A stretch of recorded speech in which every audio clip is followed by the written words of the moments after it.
Olá, alunos! Eu sou a professora Fabiola, do Colégio Força Máxima, professora de Biologia. Dicas aí, pegue sua apostila e vai acompanhando a nossa aula juntinho com ela, tá? E aí vamos ver o que a gente aprende hoje de Biologia.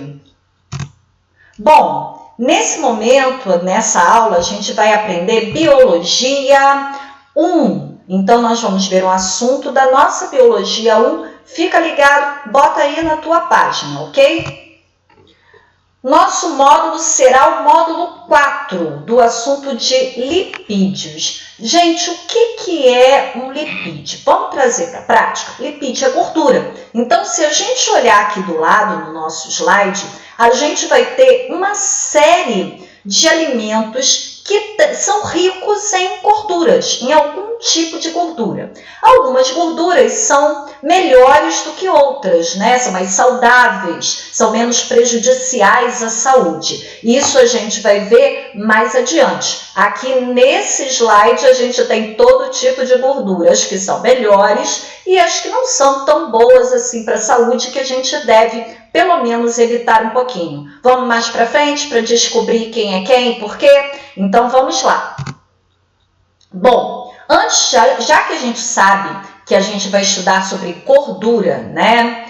O que é quimicamente um lipídio? Um lipídio, quimicamente, ele é formado por dois componentes, por dois radicais. A gente tem o ácido graxo e o glicerol, que é um álcool. É muito importante a gente lembrar que o lipídio ele é apolar. Vou lembrar aí a vocês que quem nunca colocou um óleo num copo d'água, você vai observar que a gordura não se mistura com a água. Ué, Fabiola, por que a gordura não mistura com a água? Porque o lipídio ele é apolar e ele repele água. Já a água ela é polar e por isso eles não se misturam. Então a gente não pode esquecer essa característica da polaridade. Essa imagem aqui está mostrando para você, representando graficamente, essa união entre os dois componentes, o ácido graxo e o glicerol. Repara que aqui tem uma setinha, né, uma linha vermelha, para representar que existe uma ligação química entre esses componentes. Ué, Fabiola, por que eu preciso saber que existe uma ligação química entre esses componentes? Porque, por exemplo, quando a gente comer um alimento rico em lipídio, cada molécula de lipídio no nosso organismo, ela vai sofrer uma quebra, ela vai ser digerida. Então, quando a gente ingere alimentos ricos em lipídio, cada molécula de lipídio, ela terá que ser digerida no nosso tubo digestório. Quando você falar isso, o que isso significa? Vai haver uma quebra nesta ligação química. E o lipídio que a gente ingeriu na alimentação, ele vai ser quebrado no componente do ácido graxo e glicerol. Essa ligação química, lembra aí que a gente ainda está falando de ligação química, ela é uma ligação química do tipo éster. E aí, galera, não esquece, ela é uma molécula orgânica e apolar. Lembrando que para ser uma molécula orgânica, por que eu a considero assim? Porque ela tem uma cadeia de carbonos, ok? Nos módulos anteriores, vocês chegaram a estudar substâncias inorgânicas, como a água e os sais minerais. Eles não têm cadeia de carbono, beleza? Então, vamos lá, não se dissolve em água. É aquele exemplo que eu dei para você. Bom, agora a gente vai começar a abordar para que serve o lipídio no nosso corpo. A gente fala em gordura, logo a gente tende a achar que é uma coisa ruim. Não, vamos tirar isso da cabeça, porque o lipídio, o corpo é inteligente. Se ele existe, por exemplo, no nosso corpo e também no corpo de outros seres vivos, é porque ele deve ter funções boas. E é isso que a gente vai descobrir agora, nessas funções que elas são boas. Então, gordura não é necessariamente algo ruim. Ela tem as suas funções nos organismos vivos. Vamos ver aqui a primeira? A primeira é servir de reserva energética. O que isso quer dizer, né? Ela é uma fonte secundária de energia. Fabiola, secundária porque não é a primeira fonte de energia. Galera, não esquece aí os módulos anteriores. Você estudou carboidrato. O carboidrato é a primeira fonte de energia. Então, o nosso corpo, quando a gente come carboidrato, né, e gordura, e tem carboidrato e gordura no nosso corpo, quem que o nosso corpo usa primeiro para essa produção energética? O nosso corpo vai usar primeiro o carboidrato. Faltando o carboidrato, o nosso corpo vai utilizar em segundo plano, de forma secundária, o lipídio. Vamos trazer para algo do nosso dia a dia? Exemplo, quando você faz dieta, para emagrecer, você usa esse conhecimento. O que se baseia a dieta para emagrecer, né? A dieta para emagrecer, você vai consumir pouquíssimo carboidrato. Ou às vezes tem algumas dietas que são carboidrato zero, né? Mas a ideia é reduzir carboidrato. Por quê? Porque quando falta carboidrato no nosso organismo, o nosso organismo vai buscar uma fonte secundária para poder fazer energia. Lembrando que essa energia é em forma de ATP. Então a gente usa esses componentes para produzir ATP. E aí as nossas células conseguirem funcionar. O nosso corpo, é óbvio, né, como uma máquina para manter funcionando, e o corpo dos seres vivos em geral, não só o nosso, ele, se faltar carboidrato, se tiver carboidrato a menos, ele vai lá buscar outra fonte. E o segundo lugar para a busca dele vai ser o lipídio. Quer dizer, quando eu faço dieta para emagrecer, eu tiro totalmente o carboidrato, eu vou consumir muito pouco carboidrato para que o meu corpo busque uma fonte secundária. E aí a gente começa a queimar lipídio, começa a queimar gordura e aí começa a emagrecer, que é o objetivo ali do emagrecimento. Viu? Já usamos aí esse conhecimento, beleza? Ele vai ter grande quantidade de energia em pouco volume, quer dizer, vai ter pouca água ao seu redor. Lembre-se que a gordura, ela é o quê? O lipídio é apolar, então ele não precisa de tanta água e tem bastante energia.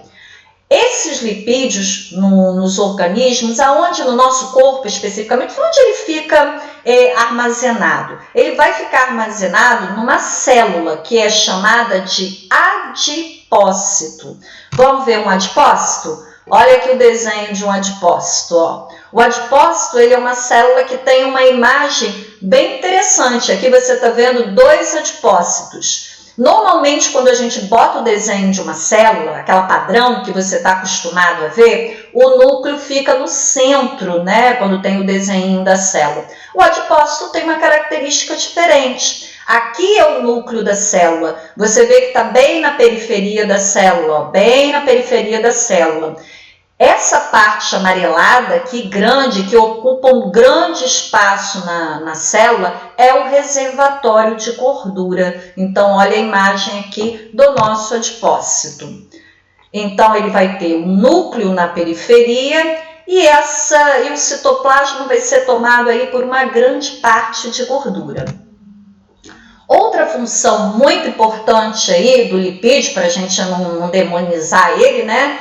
É que ele funciona como isolante térmico. Isso é importantíssimo para vários seres vivos, ok? Então, o que ele vai fazer, por exemplo, nos animais, né, que são homeotérmicos? Galera, lembrando, tá, que homeotérmicos são os animais que têm que manter a sua temperatura constante. E aí serão as aves e serão os mamíferos. O que esses animais precisam? Eles precisam ter pouca perda de calor para poder manter, eles precisam regular a sua perda de calor. Então, em situações de frio, eles precisam ter estratégias para perder menos calor e com isso conseguir manter a temperatura, ok? Então, ele vai ter também uma função termogênica, que é do tecido adiposo marrom.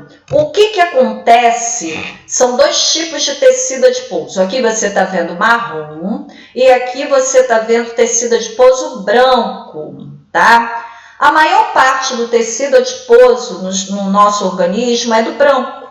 O marrom, ele é bem característico de animais que vivem em regiões muito frias. O que é essa função termogênica? Ela é produtora de calor. Isso é muito importante para animais que vivem em ambientes extremamente frios. Por quê? Porque essa gordura aqui, ela não será usada para produzir ATP, ou seja, ela não vai ser usada como fonte energética, ela vai ser usada para produzir calor.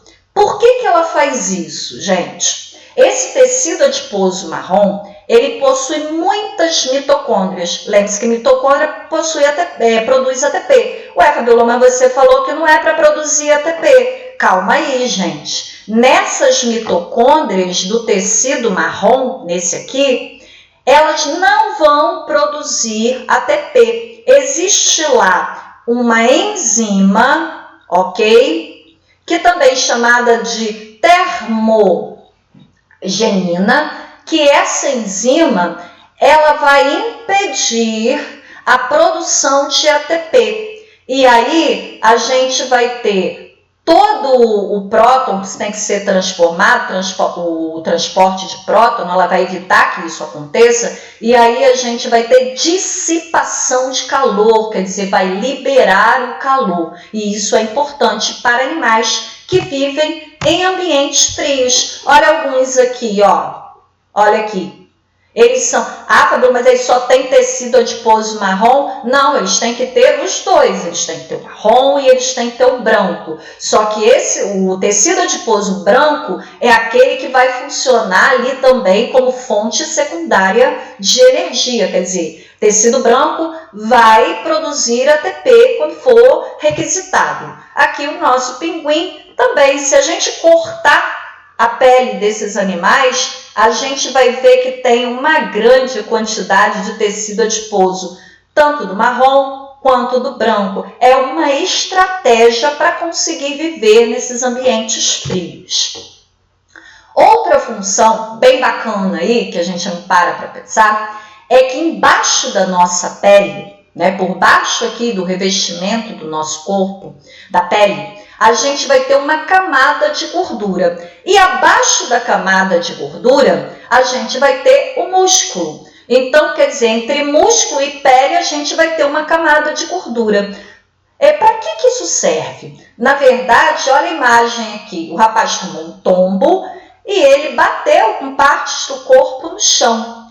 Essa gordura que fica entre a pele, logo abaixo da pele, ela tem a função de diminuir o impacto mecânico, né? Ela funciona como um amortecedor de impactos. Para que isso serve? Isso vai servir para que essa absorção de impactos vai servir para a gente evitar lesões em estruturas importantes que estão logo abaixo ali do tecido, que seria o músculo, o próprio músculo e nervos que estão passando ali, certo? Então, olha a importância no amortecimento de impactos. Outra importância é na constituição das células. Quando a gente estuda uma célula, a gente sabe que a célula tem uma membrana celular, que é a membrana que reveste ali as células. Essa função aqui é uma função plástica, quer dizer, fazer parte da formação de uma estrutura do corpo.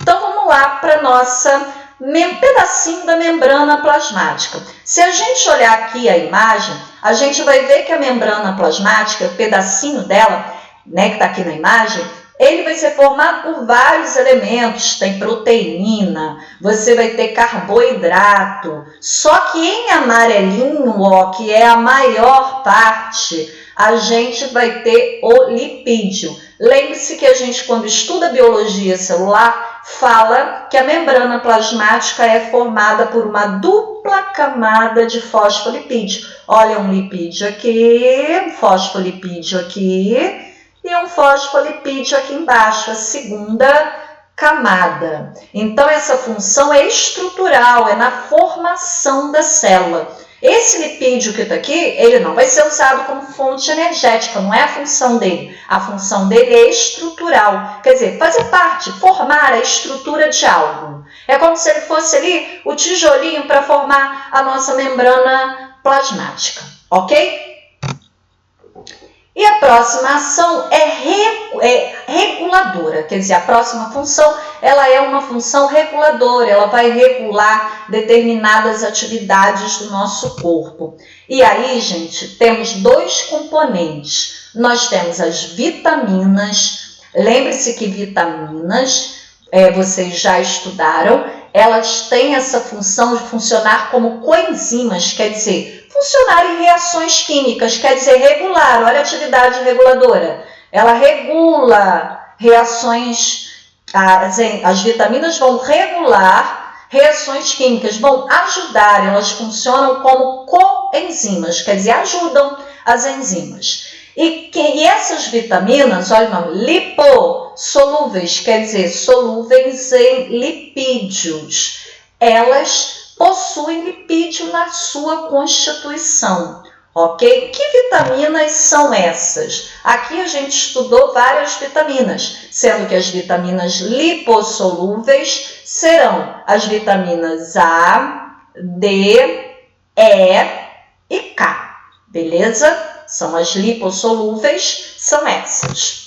Outro constituinte, outra substância que é formada de lipídio e tem essa ação de regular funções do nosso corpo, são os hormônios. Mas nem todo hormônio, tá? Os hormônios têm estruturas químicas variadas. Então, existem hormônios que eles são esteroidais. O que é um hormônio esteroidal? O hormônio esteroidal, para ser feito no nosso corpo, para o nosso corpo sintetizar, para o nosso corpo produzir hormônio esteroidal, ele precisa de gordura, ele precisa de colesterol. Colesterol é um tipo de gordura. Então, os hormônios esteroidais, eles são fabricados no nosso corpo usando colesterol. Olha a importância aí, lembra que eu falei, a gente tem a ideia de achar que o colesterol é sempre ruim? Nem sempre é ruim, né? O colesterol, se ele está lá no nosso corpo, ele tem alguma função boa, essa que é a ideia. Ele só vai ser ruim se tiver em excesso. A gente vai ver isso ali na frente. Olha uma função bacana dele aqui, ó, fazer a síntese de hormônios esteroidais. Também a gente vai ter gordura, lipídio no nosso corpo com uma função de isolante elétrico. Para aí um minutinho e pensa comigo, que eu não vou botar aqui não. O que você estudou já que conduz eletricidade no nosso corpo? A gente tem uma espécie de fios no nosso corpo. Quem são eles? Olha eles aqui. São os neurônios, aqui a imagem de um neurônio, que é a célula básica, né? A célula base ali, formadora do sistema nervoso. O neurônio, ele funciona conduzindo eletricidade por despolarização. E aí, a gente vai ter alguns neurônios no nosso corpo que o axônio dele, lembrando aí, pessoal, a gente vai ter o corpo do neurônio, os dendritos e aqui o axônio comprido. Os axônios de alguns neurônios do nosso corpo possuem trechinhos revestidos com gordura, revestido com lipídio, que são as células de Schwann, né? E aí esse lipídio aqui, chamado também, a gente chama de bainha de mielina, esse lipídio aqui, essa área, ela vai ter isolamento elétrico. Só que o neurônio ele funciona fazendo o quê? Despolarização, inversão de carga elétrica. O que vai acontecer? Olha a imagem. Essa imagem de baixo é um pedacinho, é este pedacinho aumentado aqui, ó. Aumentei o trechinho. Então, a gente está vendo aqui um revestimento com mielina. Outro revestimento e outro. E existem pedacinhos que não têm o revestimento, onde está ocorrendo a despolarização. Olha as cargas elétricas aqui, ok?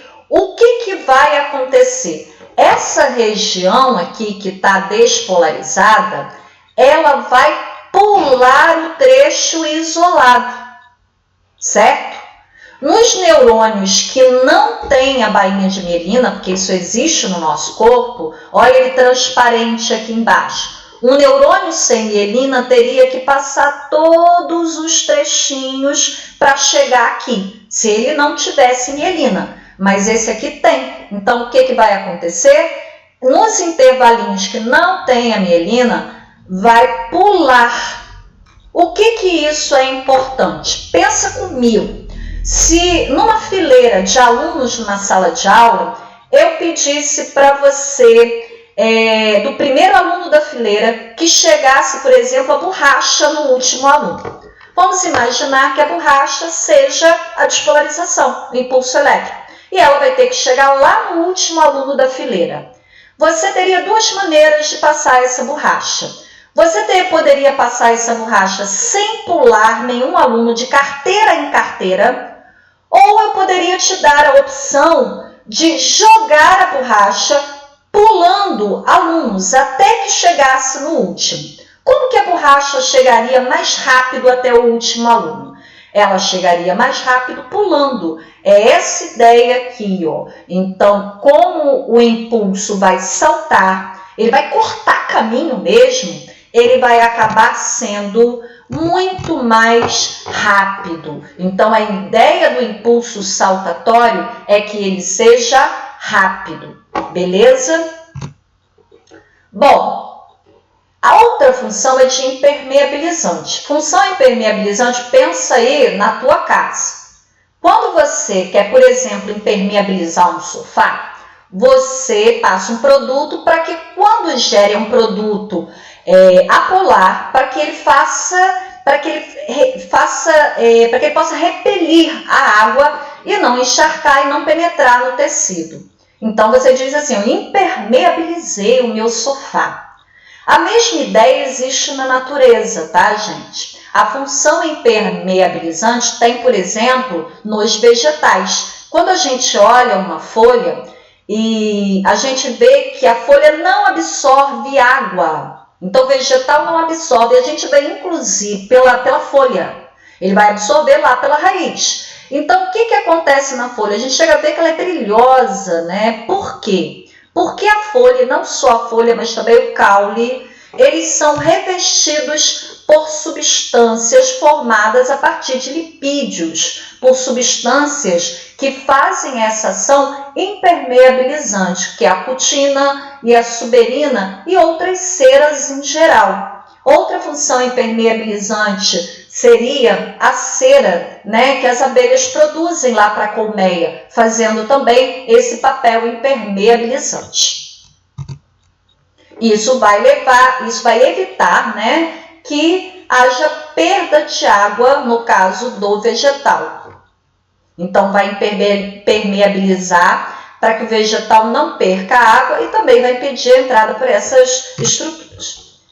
Gente, classificação dos lipídios. Agora eu vou pegar todos os lipídios, atenção, e aqui é uma ideia geralzona, tá? Eu vou classificar em lipídios simples, complexos ou compostos e lipídios derivados. Então, vamos lá. Do que é formado um lipídio simples? O lipídio simples, ele vai ser um lipídio formado apenas lá no início da aula pelo ácido graxo e pelo glicerol. Serão os triglicerídeos e as ceras. Veremos cada um mais adiante. Os lipídios complexos ou compostos, olha a ideia aqui na imagem, né? Continuei com o ácido graxo mais o álcool, que é o glicerol, só que agora eu vou juntar a um outro elemento, Por isso que ele é complexo ou composto. A ideia do composto com outra coisa, né? Então, peguei, juntei a molécula do lipídio com outro elemento. Vamos olhar o nome dos exemplos que vai ficar fácil aqui. Fosfolipídios.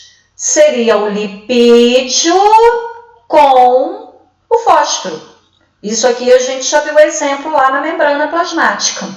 Outro exemplo, vamos ligar aqui na palavra, glicolipídios. Então, lipídio, o lipídio, glico de glicose, né, de glicídio, que é carboidrato. Então, seria o lipídio com carboidrato, viu? Então, seria o lipídio com outro elemento. Agora vamos para esses aqui, os derivados. Os lipídios derivados são aqueles formados a partir de outros lipídios. O nosso exemplo é o colesterol. O colesterol ele vai ser formado a partir de outros lipídios e ele vai ser usado para várias coisas do nosso corpo, veremos adiante. Agora vamos ver cada um, gente. Ok? Já vimos a visão geral, agora é cada um. Vou começar pelo simples. Os simples são, a gente vai ter como lipídios simples alguns. São os glicerídeos. Lembre-se aí, olha aqui que famoso aqui, ó, o triglicerídeo. A gente ouve muito ele aí na questão dos alimentos. Então, a gente vai ter os glicerídeos e exemplo aqui o triglicerídeo. Eles são bem encontrados aí na dieta e são famosos por conta disso. Esses glicerídeos, né, eles são classificados como saturados e insaturados. Todo mundo já deve ter ouvido isso aqui. Lembre-se lá da imagem, primeira imagem do nosso slide, que eu mostrei vários alimentos, vários produtos, né?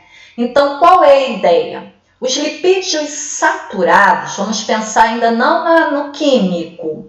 Os lipídios saturados, da maneira que a gente vê, serão aquelas gorduras que em temperatura ambiente elas ficam sólidas. Lembrando que quando eu falo temperatura ambiente, são temperaturas entre ali 20 e poucos graus. Eles vão ficar sólidos, ok? E os insaturados são os óleos. São aqueles que eu posso até baixar bem a temperatura, por exemplo, eu posso pegar um azeite, uma garrafa de azeite e botar na geladeira, que você não vai ver aquele tipo de gordura endurecer, ela ficar sólida. Então, são os insaturados, são os óleos. Olhando aqui, a gente vai discutir só até agora, a gente diria que o saturado, ele está onde? As manteigas, por exemplo. Né? É um tipo de lipídio saturado. A gordura da carne, lembra-se quando você frita um bife, depois que a temperatura ali na frigideira já ficou a temperatura ambiente, você vê que aquela gordura fica em placa ali na frigideira, né? A gordura que solta da carne. A própria gordura, quando está na carne, ela está sólida, então ali é saturado. As gorduras saturadas são muito comuns nos alimentos de origem animal. Tá? A manteiga, por exemplo, a gordura da carne. E os insaturados são aqueles que normalmente ficam em óleo. Quimicamente, a gente vai ver aqui a diferença. O que quimicamente me diz que é uma gordura saturada? Você não está vendo ligações duplas. Cada pontinha dessa seria um carbono. Você não está vendo ligações duplas entre os carbonos. Não há nenhuma ligação dupla na cadeia de ácido graxo. Já quando eu olho o insaturado, olha marcado aqui, ó, eu tenho uma ligação dupla entre carbonos. Cada pontinha representa um carbono. Então, tem ligação dupla na cadeia do ácido graxo, é insaturado. Não tem ligação dupla na cadeia entre os carbonos do ácido graxo, é saturado. E aqui o nosso resumão, ó, só apresentam ligações simples, ficam sólidos a temperatura ambiente. Esse aqui, ligações duplas entre os carbonos, ficam líquidos, não vão ficar sólidos, eles ficam líquidos. Já os cerídeos, gente, eles servem como impermeabilizantes, né? Os cerídeos são aqueles lá que a gente viu revestindo as folhas das plantas. Olha o exemplo aqui, eu falei do mel de abelha, que são, mel não, da cera de abelha, né? Então vai aqui impermeabilizar. Falamos também, ó, naquela hora eu não falei, mas da cera de ouvido. Também, além de ter uma função de proteção acústica, a cera de ouvido também é um cerídeo e vai repelir água.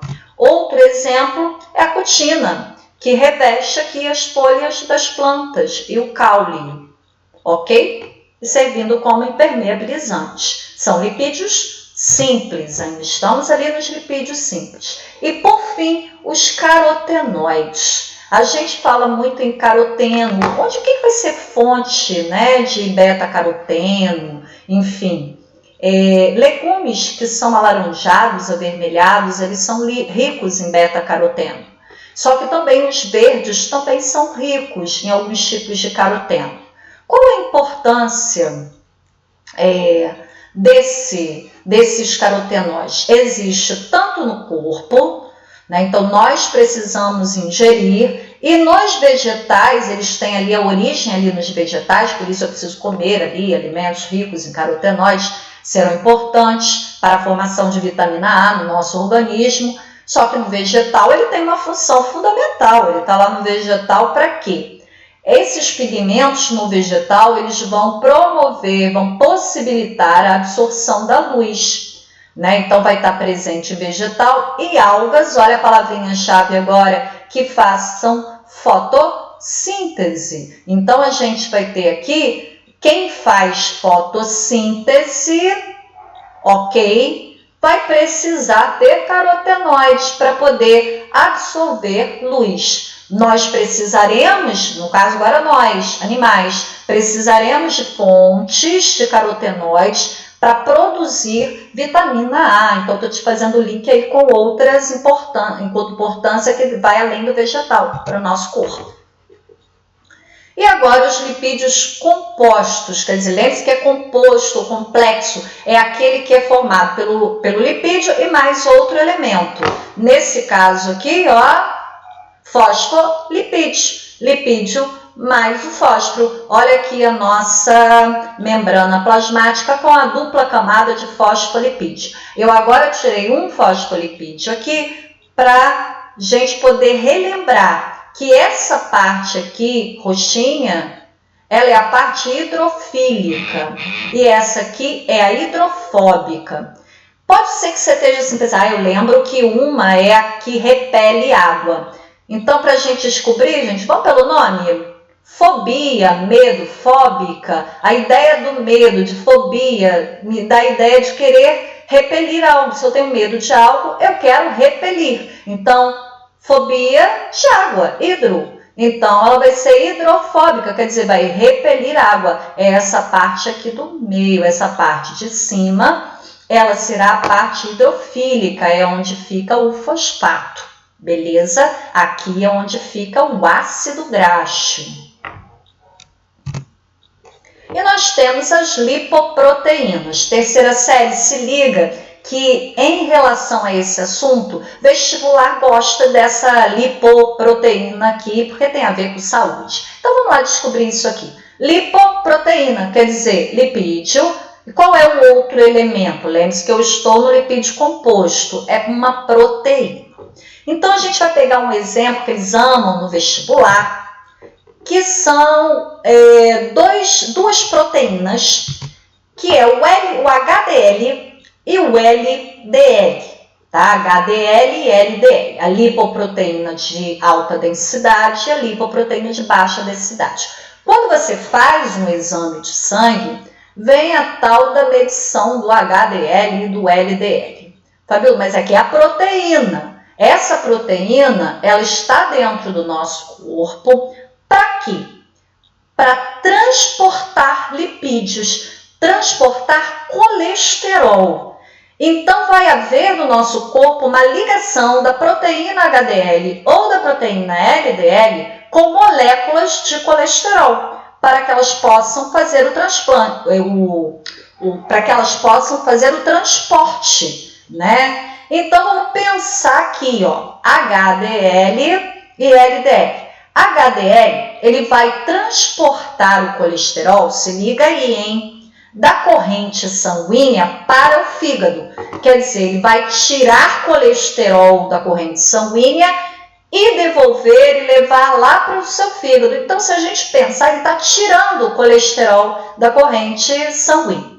O LDL, ligadinho lá no colesterol, ele, na verdade, está fazendo o caminho oposto.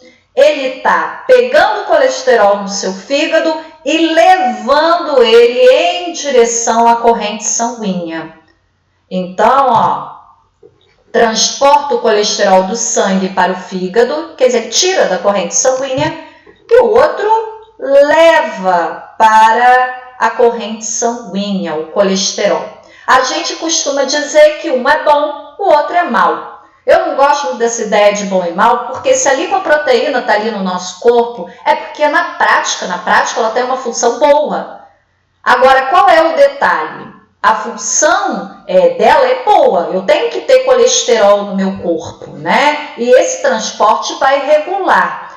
O que não pode haver é o excesso de colesterol na minha corrente sanguínea. Quando a taxa está acima do normal, é que é algo ruim. Por isso que eu não gosto muito de falar de colesterol bom e ruim. Mas vamos levar aqui, se a gente analisar a ideia geral. Quem seria o colesterol que eu poderia classificar entre aspas? Eu agora expliquei a minha aspas, né? Porque o colesterol tem funções boas no corpo. Mas quem seria aí a lipoproteína boa, que teria uma função protetora? É a que tira colesterol do sangue ou é a que leva para o sangue? Quem falou essa, ó, nosso joinha, que colesterol aqui, essa seria considerada como a boa. O tal do colesterol ruim, entre aspas, né, seria o LDL. Porque tem a ver com a ideia de colocar colesterol na corrente sanguínea. Mas lembre-se que eu preciso de colesterol para produzir, inclusive, hormônios no nosso organismo. E, inclusive, para produzir vitaminas. Então, o colesterol tem funções para produzir a bile também. O colesterol tem funções boas, mas desde que ele esteja no limite correto. Então, aqui, ó, entre aspas, seria o colesterol ruim. Então, vamos lá. O que faz o excesso de colesterol no nosso corpo, né? Por que isso se tornaria ruim? A gordura ela vai se depositando na parede de uma artéria, aqui você está vendo o corte da artéria, e aí, é claro, nas artérias está passando sangue. Então, você vê aqui inicial, essa placa de gordura, junto com fibras, que a gente chama de ateroma, porque vai juntando fibra aqui, e isso vai se acumulando aqui na parede do vaso. Ela está aumentando, certo? E tem hora que essa placa ela rompe e gera uma espécie de lugar para um dente, que algo possa se prender ali. E aí o sangue está passando aqui. Só que o nosso sangue pode ter formação de pequenos coágulos, que vai ser uma forma ali, formou o coágulo. Quando o coágulo passar por essa placa de gordura, que tem essa área aqui, que faz com que ele se prenda, se encaixe, ele vai obstruir a artéria. Aí, gente, olha aqui a seta mostrando que o sangue não vai conseguir passar. E aqui embaixo, poderia, por exemplo, estar o seu coração. Se essa artéria aqui, ó, levasse o sangue para o coração, não chegaria sangue e você teria o tal do infarto do miocárdio, né? O infarto ele é causado normalmente por entupimento de artérias do coração. Devido a isso que você está vendo aqui, o sangue não chega a uma parte do músculo cardíaco e sem oxigênio as células morrem. O sangue ele transporta o oxigênio. Não chegou oxigênio para a célula cardíaca, as células morrem. Então, pessoal, vamos manter aí o coração saudável, funcionando, consumindo gorduras de melhor qualidade. As gorduras de melhor qualidade são as gorduras insaturadas, do tipo cis. OBS agora, hein? Gorduras trans e gorduras saturadas, elas não são gorduras boas para a saúde. Lembrando que as insaturadas, elas são divididas em cis e trans. As gorduras insaturadas trans são ruins, as saturadas também são ruins. Então, qual é a gordura, o tipo de lipídio que eu devo privilegiar na minha alimentação? As gorduras insaturadas do tipo cis, como por exemplo o azeite e outros óleos de origem vegetal, como de canola ou de girassol, onde você vai ter aí uma gordura mais saudável. Só vou lembrar aqui que gordura trans, né, é uma modificação feita na indústria. Pegaram a gordura insaturada, que é natural, e fizeram uma modificação na indústria. Já viu que deu ruim, né? O homem colocou a mão aí em algo, modificou, criou algo que não existe na natureza. Então, ele criou uma gordura trans. Exemplo, a margarina, recheios de biscoito. É óbvio que não são gorduras boas, elas são gorduras trans. Então, olha aí nos pacotes dos seus alimentos, que vários alimentos são compostos de gorduras trans, são ruins, e gorduras saturadas, também são ruins. Gorduras boas são as insaturadas do tipo cis. Os glicolipídios, vou falar rapidinho, glico de glicose, lipídio, de novo classificação dos compostos. Eles estão lá presentes, ó, lembra do nosso neurônio, do outro slide, olha ele aqui, ó. Lembra da bainha de mielina? A bainha de mielina é lipídio. Lá nas funções eu falei que aqui era lipídio, a bainha de mielina é formada por lipídio. A bainha de mielina é formada por um glicolipídio, quer dizer, carboidrato mais lipídio. A função dela a gente já viu. E nós temos o lipídio derivado, que são os esteroides. Eles são formados a partir do colesterol. A gente vai ter aqui alguns hormônios, como o cortisol, que é da glândula suprarrenal, aldosterona, também da suprarrenal, o estrogênio, progesterona, que são liberados pelos ovários, hormônios femininos, e a testosterona, que é liberada aí pelos testículos, o hormônio masculino. Então, vários hormônios do nosso corpo são feitos a partir de moléculas de colesterol. Então, o colesterol ele tem funções, desde que ele esteja na quantidade ok, tem funções boas. Também a gente vai ter colesterol compondo, formando ali, ajudando a formar a membrana celular. E também teremos colesterol compondo a bile. Quem é quem aqui, ó? Suprarrenal ou adrenal, que produz lá o cortisol e a aldosterona, o nome já diz, ó, suprarrenal, em cima do rim. Olha uma suprarrenal aqui e a outra aqui. Ela vai produzir cortisol e aldosterona. Aqui o fígado, que é o órgão produtor da bile, que é um exemplo aí de substância que possui colesterol. O fígado produz e vai armazenar na vesícula biliar. Olha que isso é questão fácil de vestibular, eles adoram botar essa pegadinha, dizer que é a vesícula biliar que produz a bile. Não, vesícula biliar só armazena. Quem produz é o fígado. E hormônios, né, sexuais femininos e masculinos. Então aqui os ovários produzindo estrogênio e progesterona, e aqui os testículos, grandes produtores de testosterona. Já que eles são a base de colesterol, vamos juntar com a biologia celular, ó. Eles vão ter o quê? As células dessas glândulas, né, suprarrenal, o fígado e as gônadas, seja testículo ou ovários, são células que têm que produzir hormônios ricos em lipídio. Então, elas serão ricas em retículo endoplasmático liso. Quando você estuda biologia celular, as estruturas, né, as organelas citoplasmáticas, tem lá o retículo endoplasmático liso, dizendo que uma função do retículo endoplasmático liso é produzir lipídio. Por isso que essas glândulas, né? Não tem que produzir um hormônio que é lipídico, né? Cuja formação é a base de lipídio, então vai ter que ter muito retículo endoplasmático liso. Quais as funções aí do cortisol? Ó? Vou voltar aqui. Cortisol é liberado pelas suprarrenais ou adrenais. Qual a função do cortisol no organismo? Cortisol ele é chamado de hormônio do estresse. A gente libera muita quantidade de cortisol quando a gente está estressado. Mas ele é um hormônio que tem funções muito bacanas ali no nosso corpo, nas quantidades adequadas, ele tem funções muito importantes. Então, a primeira é uma função anti-inflamatória. Por isso que na farmácia existem medicamentos que são corticoides. Olha a ideia que lembrando aqui, ó. Eles são medicamentos feitos copiando, eles são sintéticos, tá? Produzidos na indústria farmacêutica, mas copiam o cortisol do nosso corpo, e aí eles têm excelente ação anti-inflamatória.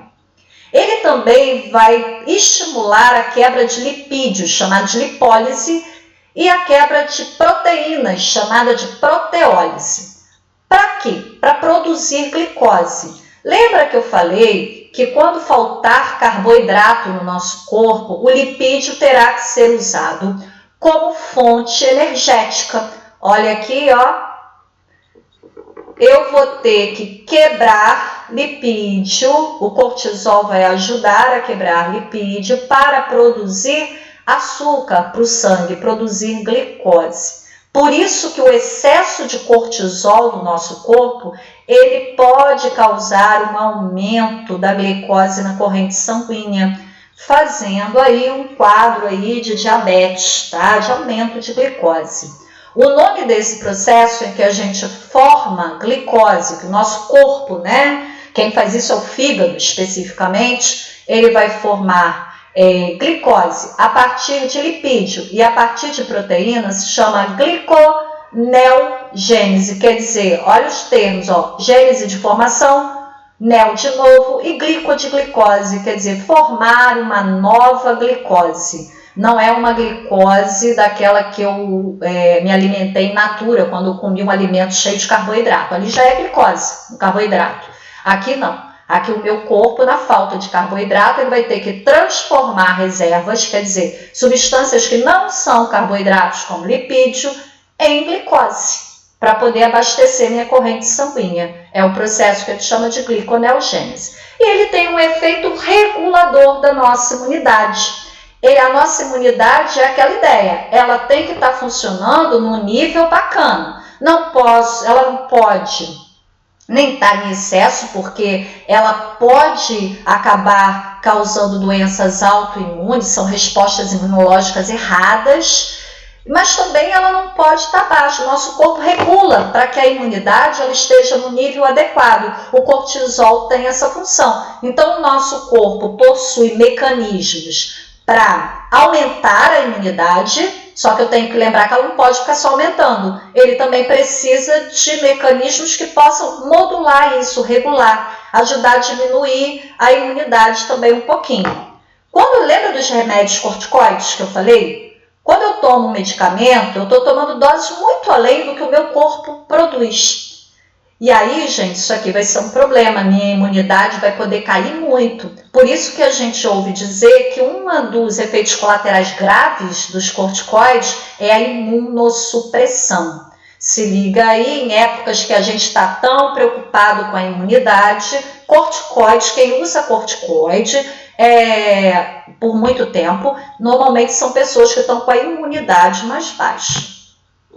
E, finalmente, queria mandar aí um abraço para todos vocês, certo? Que esse abraço seja simbólico aí no gatinho e que vocês estudem e aproveitem da melhor forma esse material que foi feito por mim e pelo Colégio Força Máxima com todo carinho. Um beijo aí, um grande abraço para os meus alunos da 3ª série, para aqueles que me conhecem e para aqueles que estão me conhecendo hoje. Um grande abraço para vocês, fiquem bem e se cuidem!